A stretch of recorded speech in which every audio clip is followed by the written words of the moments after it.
What's up, everybody, and welcome back to Fireside Giants. I'm your host, Anthony Rivardo, joined by my co-host, Alex Wilson. Cam Ward FC, we are up. The New York Giants, at the time of recording this, currently hold the number one overall pick in the 2025 NFL Draft following their overtime loss to the Carolina Panthers in Germany. Now, obviously, the draft order is subject to change. We're recording this at 1 o'clock, so the 1 o'clock games haven't even begun yet, most of them. So we'll see what the Giants draft pick is at the end of the weekend, but right now, they're sitting in first place, and this was a huge loss. If you are looking ahead to the draft order and you want the New York Giants to end up with a top pick to take the top quarterback, this was technically a must-lose game for the Giants. However, on the flip side, and we're going to discuss this as well in this episode, if you're Brian Daboll looking to prove to ownership that you deserve to keep your job through the rest of the season, this was a must-win game for the New York Giants. So, nuanced discussion to be had for this one, but I know Alex is excited and happy because he wants the higher draft pick. I mean, listen, we never like to see the Giants lose games. We don't root for losses, but at the end of the day, if you're looking ahead to the future, you got to know what's best for this team.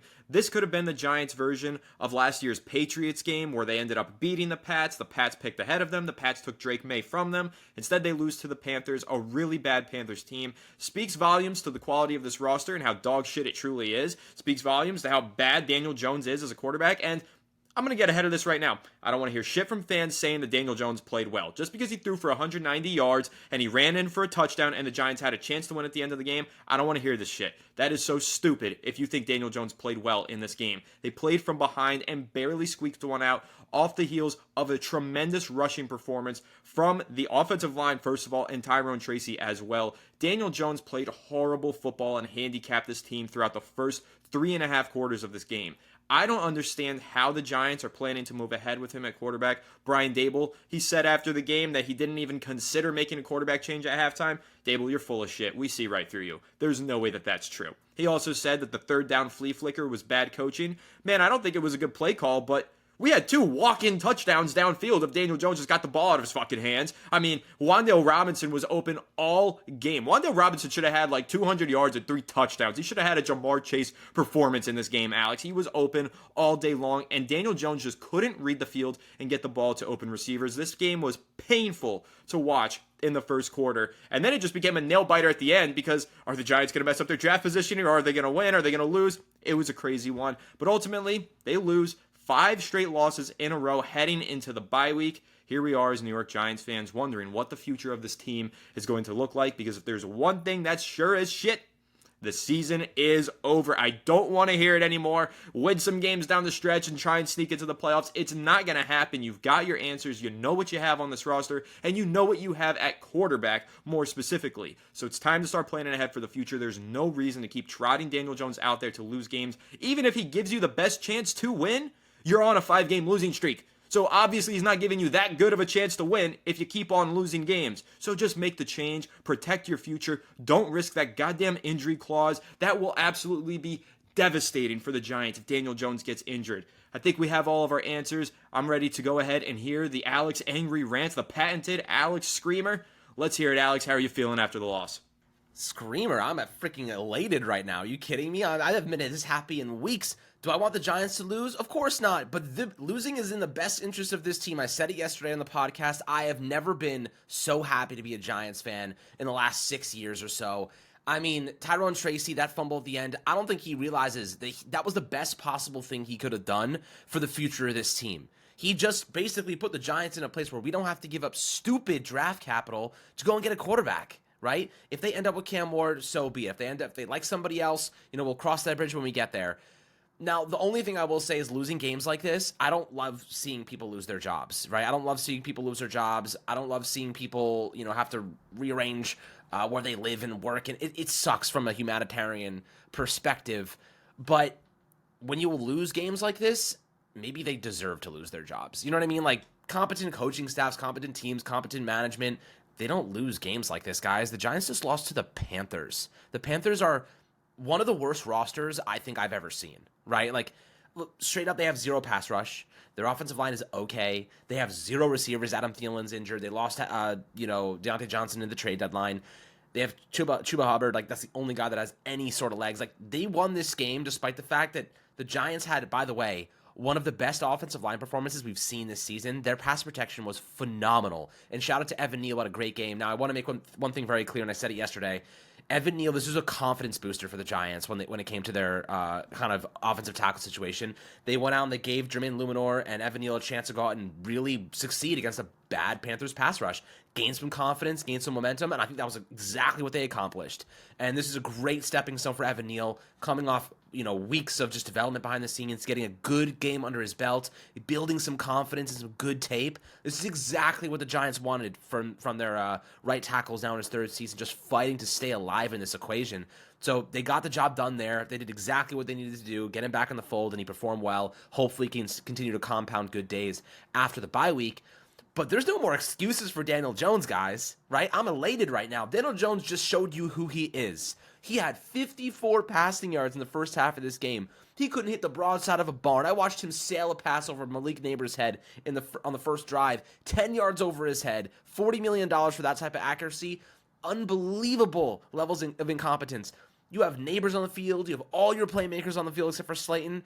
There was wide open receivers all game long, Anthony. I know you saw it too. Wide open receivers all game long, and he stood there in a clean pocket and looked like fucking Happy Feet, dancing around, looking around, checking down behind the Tyrone Tracy, ends up getting intercepted. The guy is an absolute lethal injection to this Giants offense. He is a horrible player, guy, horrible. Leave his ass in Germany. Let him keep drinking beers to the fans, because at this point, he can't play another snap for this team. Not because he gives us the best chance to win. By the way, lies out of the ass from Brian Daboll about all that bullshit.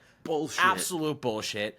And now you have the perfect example of a quarterback who just lost you a football game. He lost us this game, right? Like, he lost the game for the Giants. 2 red zone interceptions, right? 2 red zone interceptions. He threw it. I mean, listen. That first red zone interception, guy jumps up in his face. How do you not see that coming? He is 3 feet in front of Daniel Jones, and he throws it directly at him. Like, it's just a lack of awareness. And that play is so frustrating because they sent the rusher free on purpose. Like, that was the play design. The ball was supposed to get out of his hands really quickly because he knew. He was supposed to know that there was a free rusher based on the play design. He holds onto the ball too long, which he always does, and just throws it right into the free rusher. What are we doing? And then the second red zone interception, Alex, somehow even worse because, first of all, bad decision to throw the ball hot to Tyrone Tracy when you had one-on-one man coverage versus a zero blitz all across the board. Nabers breaks wide open. If you watch the play back, guys, go watch the highlights. Nabers breaks wide open on a dig route on the left side, and then you had a deep out route straight to the goal line from Wan'Dale Robinson. Would have been a pitch and catch touchdown reception for Wan'Dale if Daniel Jones actually read the field. Instead, he feels the blitz coming, immediately just throws it to the flat to a covered Tyrone Tracy, throws it behind him, way behind him. Obviously, Tracy drops it. Interception. These are the plays that NFL starting quarterbacks don't make. You do not throw an interception in that portion of the field in that fashion. You find a way to get a completion and to throw a touchdown. Daniel Jones handicaps this offense every time. Even if they have a 96-yard scoring drive and he runs in a touchdown, I don't care. It doesn't move the needle because if you stack up that 96-yard scoring drive and then you compare it to those 2 red zone interceptions, which one of those plays was more valuable towards a win and towards a loss, right? Those freaking interceptions sunk the team. That one 96-yard touchdown drive, sure, didn't actually make a difference in the end, but you know what did? Those 2 missed opportunities to at least score field goals in the red zone. The guy sucks. He is a bad quarterback. I'm with you, Alex. Let him stay in Germany and drink some beers with Machine Gun Kelly. I don't want to see his ass in MetLife Stadium in the next 2 weeks. Yeah, I mean, man, that was a truly astounding game to watch. The Giants scored 0 points at halftime. 0 points against the worst defense in football. The worst. The Panthers are averaging 32 points allowed per game. The Giants just scored 17, and all thanks to their running game, by the way.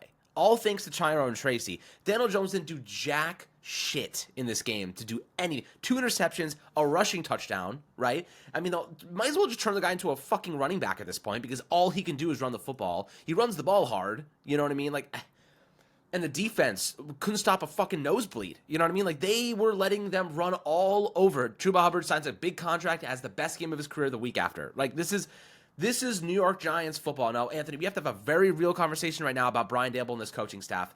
Do you think they're going to blow this team up? Do you think that John Mara is going to explode and just hit the panic button, hit DEFCON 5, and nuke this coaching staff? Because right now, what Brian Daboll's doing, I mean, I don't think the play calling is horrible. I think that Daniel Jones is holding them back from making any sort of progress. Like, there are open plays, there are open receivers, there are free opportunities here, and Daniel Jones is not hitting them. The Giants should have easily won this game. Easily won this game. If Daniel Jones would have hit the right players throughout this game, they would have scored 30 points. And it would have been an easy win. I think, at this point, I think that you keep Ryan Daboll because we hired him to develop a young quarterback. You give him that young quarterback, and if he fails, then that's what it is. But it's hard. It's also hard to sit here and act like he's not part of the problem. You know what I mean? It's like it's honestly a really interesting conversation. He's definitely part of the problem, but I also think he's part of the solution, and the Giants just need to figure out which responsibility towards those things he holds more. And this is the thing, though, is Daboll losing this game in Germany holds weight. I said this the other day during the game preview, Alex, but the Giants, I don't think they've ever lost an international game. I think this is their first international loss. The Giants are an international brand. They are not a local, just a New York team. They have a lot of fans overseas. Many of you watching this are watching from overseas. We can see the analytics on our channel. We have a lot of viewers from outside of the United States. The Giants care about that sort of thing. Ownership cares heavily about that sort of thing. John Mara wants these wins on the international stage. It's important for the brand. It's important for the fans. When the Giants go to Germany and they lose to a 2-7 Panthers team, that's the kind of thing that sends John Mara flying off the handle. That's the kind of thing that causes him to make a premature decision. Now, Alex, you asked, does he survive this? Does Brian Daboll survive this? I think he does. I think he makes it to the end of the season. But you also have to keep in mind, if there's ever a time to fire a head coach, it's during a bye week, and the New York Giants are on a bye week right now. So if they are going to make a change mid-season, you would imagine that now is the time to make that change. Don't pussyfoot and wait around until week 15, and then you're scrambling when the season is really lost. Do it now if you're going to do it, or don't do it at all. That's kind of how I see it. It's either Daboll gets fired within the next 10 days, really within the next 5 days, because they have to actually set themselves up to have a productive bye week. He either gets fired off of this loss, or they hold on to him into the offseason, and then they make their decision. And ultimately, that's what I think is going to happen, Alex. I said this the other day on the show as well. While John Mara said he wants to remain patient and he doesn't anticipate any firings at the end of the season, it's very easy to interpret that and say Brian Daboll will be the coach in 2025. Here's how I interpret that. John Mara is going to give him the full 17-week season and then make an evaluation and decide whether or not it's time to fire him. That's how I think it's going to go. So if the Giants don't win another game this season, they finish 2-15 at the end of the year, then I think we could see a firing. But I don't think it happens mid-season. I think John Mara knows the optics of that. It's going to look bad. Plus, I think he wants to know who's available in the offseason before he makes a decision, right? Like, let's not be impatient. Let's practice patience. Before we make a firing, let's at least know who we have as an option to hire, because sometimes the grass isn't always greener. So I don't think any changes happen until week 17. Although, like I said, it is the bye week. So if you are going to get caught by surprise, if you are going to have a shocker happen, it's going to happen this week. It's totally possible. So I don't know what happens. What do I think should happen, though? I think that's a better question, just to give my take on it. I think Brian Daboll should have the full season to play out. I think he proved last year. I mean, I think the Giants had about a 2-8 record at this time last season. They went down the stretch and they won a few clutch games. They finished with 6 wins, and they ended up obviously missing the playoffs, but looking competitive enough down the stretch to give you some hope in your head coach.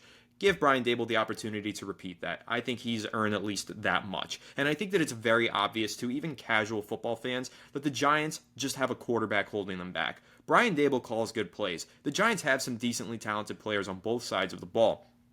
I think that we saw a lot of wide open receivers, and I think we've seen some tremendous development, not only from the receivers, but from the running backs and on the offensive line. I think all of those things you can attribute to a head coach. One thing that you can't attribute to a head coach right now is good quarterback play, but I also think that you can attribute bad quarterback play to holding back the head coach's offense. So I'm fine with it. Keep Daboll. Let him keep coaching it out. But again, you do just have to understand John Mayer cares a lot about these international games. Losing to the goddamn Panthers in Germany, really embarrassing. This could be considered a fireable offense. I know Pat Leonard just tweeted on social media that he thinks that Joe Shane and Brian Daboll should get fired. Whatever you guys think about Pat Leonard, his words and his voice, it's noisy, and oftentimes that noise becomes deafening to ownership. The guy has some damn influence, whether you like him or hate him. Pat Leonard, when he starts saying shit like this, the wheels start turning in ownership's head. So if he starts saying this, and then a couple weeks later you see some other beat writers start to say this, we could see things spiral out of control, and we could see some firings take place. But right now, again, my personal opinion, you stay patient, stay the course, give Brian Daboll the second half of the year. I think that's what the Giants will do. And like I said, when I watch this Giants team, I actually see some damn good play calling out there on offense sometimes. I do see the Giants make mistakes, particularly with their fourth down calls, 2-point conversion calls. Sometimes they choose to punt when they shouldn't. Yeah, those things are true, and those are things that Brian Daboll does need to iron out. But I also wonder how many of those mistakes occur because he just doesn't trust his quarterback. I think a lot of that goes into play. So, again, I'm with Daboll for now. I'm not necessarily saying that I think he is the absolute solution and we need to keep him. But for right now, I don't think he needs to be fired. I think the one change that the New York Giants need to make during the bye week, you plug in a different quarterback, give him first-team reps, get him acclimated, and just start over for the second half of the season with a new quarterback under center. I think that is obviously a necessary adjustment that the Giants need to make. Yeah, I think you're probably right. I mean, if they're going to blow it up, there's no reason to do it right now. Like, it would only further, kind of destroy this team internally. Look, I don't know how he keeps this locker room together, to be quite honest with you. Like, this is a catastrophic loss. Bye week couldn't come at a better time in terms of losing a game like this. They have 2 weeks now to, kind of calm down and just survive the rest of the season. We have the Cowboys, on Thanksgiving against Cooper Rush. The Cowboys are a bad football team, but they're not that bad. They're not Panthers bad. Cooper Rush is not a good quarterback, but he's not Panthers bad. I mean, this team it's astounding, right? They look like they've given up, though, Anthony. Like, this defense looks like they've given up completely. The effort is not there. They do not care. Brian Burns, I can't imagine how he's feeling right now, just losing to the Panthers, who he knows was a horrible football team.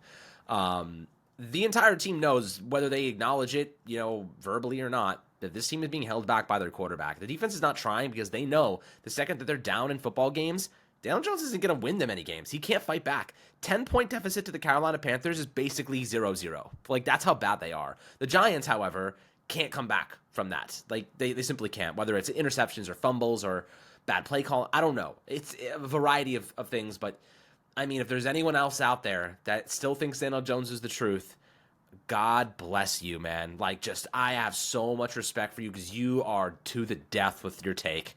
Because this dude is so cooked and he is so done. If they don't bench him coming out of the bye week, that, in my opinion, is a fireable offense. That is a fireable offense. And listen, I hope to God he keeps playing because he's going to walk us straight into Cam Ward. He's going to walk us straight into the number 1 overall pick. That is the Giants are basically paying $40 million for the number 1 overall pick because Daniel Jones was leading them right into it. Like, it's insane. Incredible levels of incompetence that this team is showing us. But again, I haven't been happier in weeks because the Giants just showed us who they are. They're a joke. They're an embarrassment. They're losers. They can't win against the worst team in football. They have now taken the moniker for the worst team in football because of that loss. Maybe the Saints hold a close second, or maybe they're slightly worse. Who knows? We play them in 2 weeks. We'll find out. But I'll tell you one thing right now. Alvin Kamara is going to absolutely shred us. Shred us. Like, he's going to kill us. I mean, look, at every game the Giants play nowadays is, I mean, we're hoping for a loss at this point because that's the only way the Giants can be good. Like, we've gotten battered, bruised, depleted, Anthony, so much that the best possible way for the Giants to win is for them to lose. How bad could it possibly get? This is the worst it could get. This is it. We're at ground zero of absolute embarrassment of organizational, success. Ground zero of where it needs to start, where we've gotten to the point where we are hoping to lose because that will lead us to wins. That's where we are, man, as Giants fans. How embarrassing is that? And this falls on ownership. It falls on Joe Shane. It falls on Brian Daboll. And it falls on Daniel Jones. John Mara has a lot of decisions to make. I don't think he'll make anything drastic. But this is Joe Shane's roster, Anthony. This is his roster through and through. The lack of depth, the lack of effort right now, the contract of Daniel Jones, and there are some bright pieces. Despite that Tracy fumble, he had a good game today. Nabers is a star. He just doesn't have a quarterback that can maximize his talent. Wandale on another team would be an excellent player. Instead, he's running wide open across the middle of the field, and Daniel Jones won't throw them fucking ball. You know what I mean? Like, this is where we are. Theo Johnson, I've seen lots of development from him over the last couple weeks. Really, really interested to see how his growth continues over the next couple of weeks and into the future, obviously. The defensive side, Andrew Phillips, Tyler Nubin, like, good players. Dexter Lawrence, great player. Brian Burns, great player. I didn't really hear much of Ojulari today, but, Kayvon Thibodeau will be back next week, maybe. This team, they can't stop the run. They have massive problems. Next to Dexter Lawrence, when he's off the field, they basically can't stop the run. That's going to have to be addressed in the offseason. A big run stuffer that can be a guy that comes in and like supplements Lawrence when he's out. So, right now, this is ground zero, my friends. We have reached the bottom. It doesn't get any worse than this. The only thing that could happen that would make this worse is if Daniel Jones were to get hurt, like a season-ending injury. That's the only thing. And at this point, 5 straight losses, 0-6 in the division. You're 2-8. He needs to head to the bench because of that injury clause. And if he does, we have officially reached the bottom. It's dark down here, man. It is dark. It is hellish. It is horrible. We've gotten to the epitome of embarrassment as football fans. And now we have to start slowly crawling up. And I'll tell you one thing, Anthony, you get the right quarterback, you figure things out, you can get out of hell pretty quickly. You can get a one-way ticket out of hell pretty damn quickly if you get the right player. So if I'm the Giants, am I trying to lose? No, because these guys, their lives, their coaching, the coaching staff, their jobs are on the line. But as a fan, we can all acknowledge losing these games is in the best interest of the future success of this team. Whether or not Cam Ward is the future, whether or not they find a quarterback who's the future, a sense of hope is all we need right now. A sense of optimism, a spark of a small light at the end of the tunnel. That's all we need to say to ourselves, we can continue to watch this football team. Can't say it better than that, honestly. And, I'm looking through some posts on social media, fans reacting to this loss, Alex, and kind of just the conversation surrounding Brian Daboll and Joe Schoen. And some of them are making some good points here towards firing the whole thing, just blowing it up. And, listen, while I just went on a whole rant about why I don't think that's a good idea and why I think the Giants should hold off on doing something like that, there is something to be said about the fact that Brian Daboll and Joe Schoen collaboratively together signed off on keeping Daniel Jones as a starting quarterback and giving him zero competition going into the season. That was a drastic mistake. That was a damning decision. It's bit the Giants in the ass, and it sunk their season. And maybe it is a fireable offense. I don't know. We're going to have to see how John Mara responds. Again, he preached patience. He said he's going to remain patient, but at the end of the day, this is an embarrassing loss on the international stage with the whole world watching. I don't know. The Giants are the laughingstock of the NFL right now. It's hard to argue against that. Meanwhile, I want to bring this up. This isn't something that we need to have a huge discussion on, but Malik Nabers almost had a second concussion. I don't really know how he got cleared to go back into that game after he was wincing on the ground, grabbing his head. We saw something similar with Josh Allen a few weeks ago. That was confusing. I don't know what's going on these NFL sidelines and in these blue tents, but Nabers did not look well to me. Got back on the field. I'm happy that he cleared concussion protocol and that he is A-okay and fine and able to continue playing. But one thing that I got to say is, first of all, he's gotten a few medicine balls, a few hospital balls thrown his way, and he's gotten banged up a couple times because of it. And second of all, the guy needs to wear a mouth guard. The fact that he keeps slamming his head on the turf and having blunt force trauma to his brain, you got to wear a mouth guard for some shock absorption. Every time you get hit like that, you clench your teeth and you increase your risk of an injury to your brain. And I don't understand. Listen, I love the grills, man. They look cool. You look tough, but put a mouth guard in on game days. It's just that simple for me. I don't know if he did have one in today, but I know a few weeks ago when he suffered the injury, the concussion against the Cowboys, he definitely did not have one in. I hope that he learns his lesson and he starts wearing a mouth guard, because I don't want to see concussions and head injuries stack up for Malik Nabers, a tremendous talent. I would hate to see anything bad happen to him on the football field that impacts his career long term. And we know that concussions can absolutely do that. Look at Chris Olave. Concussions have stacked up for him. He might not play another down this season because of the severity of his latest concussion. So Malik Nabers, super talented, not getting the ball enough. We haven't even talked about that really. Barely touches the ball in the first half for the second week in a row. Yeah, ends up with 10 targets. Pretty much all of them are in the second half, but a lot of them are uncatchable passes.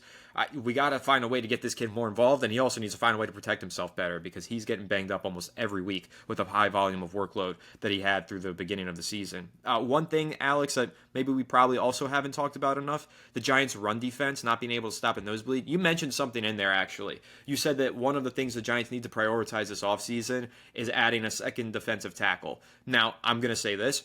I made that point all throughout the offseason. I said that the Giants should look to bring in a defensive tackle, maybe round 2. I was like that adamant about it. I thought it was such a major need for this team to get another interior defensive lineman. Fans argued against. They said, well, the Giants already have so much money and draft capital tied up into their defensive line. Probably not a wise decision. I think we're seeing now that the Giants needed to add more talent to that position. And I also need to highlight the fact that Alex, the guy that the Giants let walk out of the building, made the game-winning play for the Carolina Panthers today. A'Shawn Robinson forcing the fumble on Tyrone Tracy Jr. A'Shawn Robinson got paid a hefty amount by the Panthers this offseason. Giants fans were like, woohoo, we might get a comp pick. Let him go. He's not that good anyway. I mean, he is pretty damn good. No, he's not an elite world wrecker like Dexter Lawrence, but in terms of being a solid quality run stuffer and decent enough pass rusher, I mean, A'Shawn Robinson was a good player for the Giants. They should have re-signed him. He was good in the locker room as well. That's a tough one to let walk out of the building.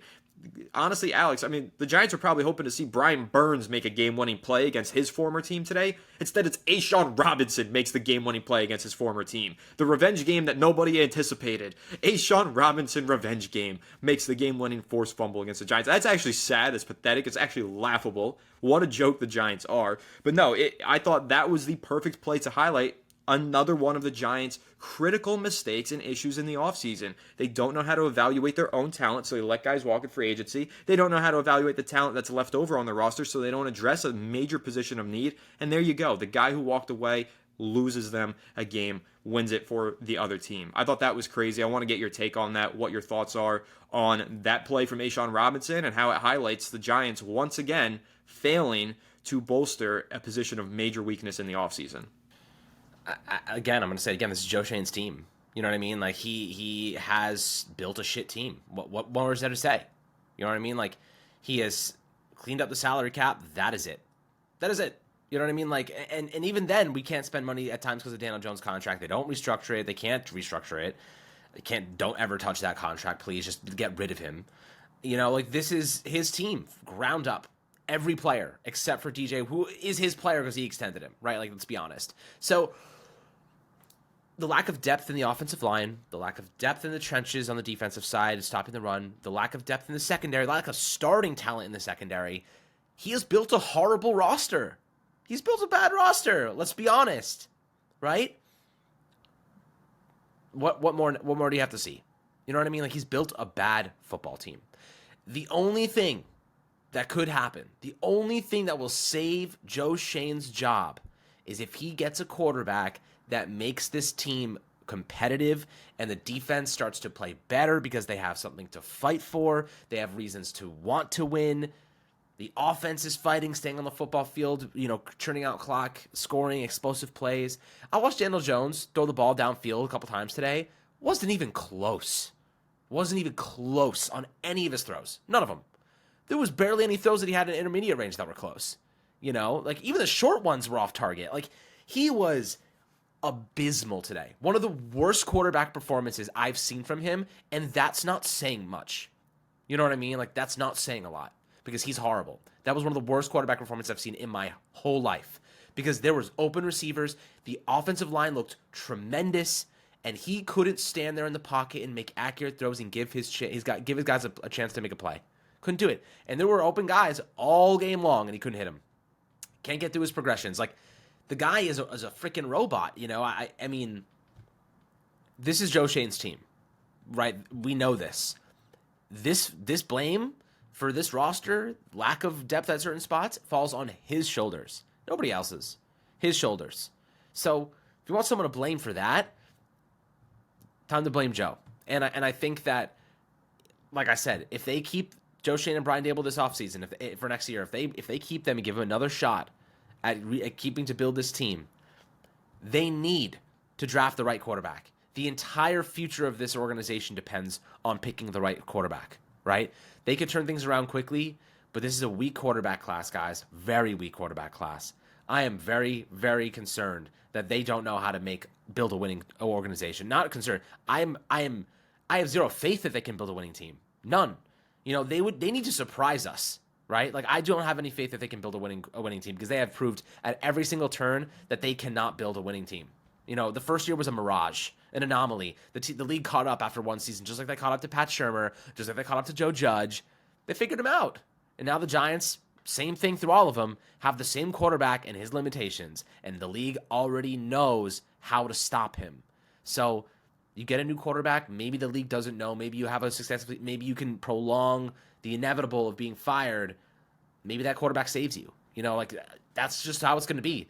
If the Giants, if their coaching staff and front office keeps their jobs, it is going to come down to who they pick in next year's draft. And God help them, let them freaking lose the rest of the season because they need that quarterback more than I don't want to see any crappy 2-7 win, 2-8 wins. I don't care.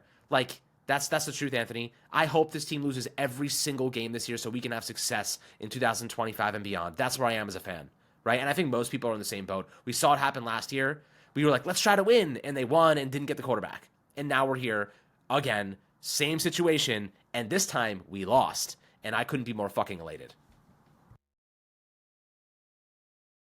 Powerful words, all justified. I don't blame you. I mean, listen, a lot of fans might be upset to hear that you want to see this team lose, but I don't know how you can't understand where Alex is at least coming from if you feel differently. You got to understand where he's coming from and understand that as a fan of the Giants, I mean, we've both been alive for over 2 decades rooting for this team. We want to see this team win games, and ultimately the clearest path towards doing that is in 2025 with a new quarterback under center. So I'm with you, Alex. I've always said this. I've been saying this for the last few weeks, rather. I'm just it is what it is now. That's how I feel watching these games. The Giants win, then that's great. The Giants lose, then okay, that's also great. Just whatever happens. And I am ready to look ahead to the future. I'm ready to talk about these quarterbacks. Obviously, we've praised Cam Ward a ton. And listen, maybe the Giants draft him. Maybe they draft somebody else. I don't know. But that's kind of my whole thing. I just need somebody else back there. Need to see if somebody else would make a difference with this team. And hell, maybe that's even Drew Lock. Just put somebody back under center and let some different kinds of throws be thrown and let some different kinds of plays be made. I really do think that this offense will look a lot different when the Giants inevitably make their quarterback change. And hey, Alex, they do have an extra amount of time to prepare a quarterback to take over if they want to. The bye week is the perfect time to do it. Extra practice reps. You could finally plug Drew Lock in with the first team at practice and let him get acclimated, let him get warmed up, get used to playing with the starters, and then boom, when you get to the next game, new quarterback under center. I really can't believe that Daniel Jones made it through the entirety of this game without getting benched. I mean, I thought that he played worse in the first half of this game and through the first 3 quarters of this game than he even did in that Philadelphia game where he got benched for the 4th quarter. So I really just don't get it. The Giants... They confuse me endlessly, honestly. I'm so fed up with this shit. I'm with you. I'm elated. I wish the Giants weren't in this position. I know a lot of Giants fans don't want to hear it, but Malik Nabers is a superstar, but maybe they should have drafted a quarterback anyway at number 6 because, listen, I wasn't a huge Bo Nix guy, but even Bo Nix has his team with a winning record right now over in Denver, and I think a lot of that, he doesn't have a ton of talent that he's throwing to or playing with, but man, I got to get defense, sure, but man, listen, I think a quarterback can kind of just make a difference sometimes, and I think he's given them a spark, and I think that could have been the case if the Giants took one of these quarterbacks, and you know what, though? At least, hey, there's no point in playing revisionist history. At least we have Malik Nabers for the future quarterback, whoever that might be. And I'm going to be excited about that because hopefully we get some sort of excellent connection like we had with Joe Burrow, Jamar Chase. We've seen that happen. Hopefully the Giants get Malik Nabers and they get him a quarterback, and then they start winning some games next year. Hoping and praying that that's the case because I don't know how much more of this losing I can take, guys. I really don't know how much more of it I can take. I'm so sick and tired of all of the losing, especially in such embarrassing fashion to such a terrible football team, again, on the international stage. So it's going to be an interesting bye week, that's for sure. Alex, we have a lot to discuss throughout the week, whether we're talking about the quarterback situation, the head coach, the GM situation, all of it. But I think one thing that you said kind of rings true as we close this thing out. It's going to be a long plane ride back to the United States for this Giants football team. Man, I would not want to be on that plane with those players. They're going to be pissed A lot of them are going to be feeling like they're ready to give up. They're ready to quit. Brian Daboll's going to have to put in one hell of a plane ride speech in order to keep that locker room together, because I don't know how these players are going to continue to give 100% effort when the head coach doesn't seem to be making the 100% necessary move to spark a change and hopefully try to win some football games. And honestly, does kind of feel like the Giants are trying to lose at points when watching these games. So again, it's going to be a really tough week, but we have a whole lot to discuss, so make sure you stay tuned to the channel. Make sure to leave a like if you enjoyed this episode. Subscribe to the channel if you're new. Ring the bell so you don't miss an episode, and comment your thoughts down below in the comment section. Listen to Apple or Spotify. Make sure to leave us a 5-star review. Go and follow us on all of our social media channels at Fireside Giants. Without further ado, we'll catch you on the next one. Have a good one, and let's go Giants.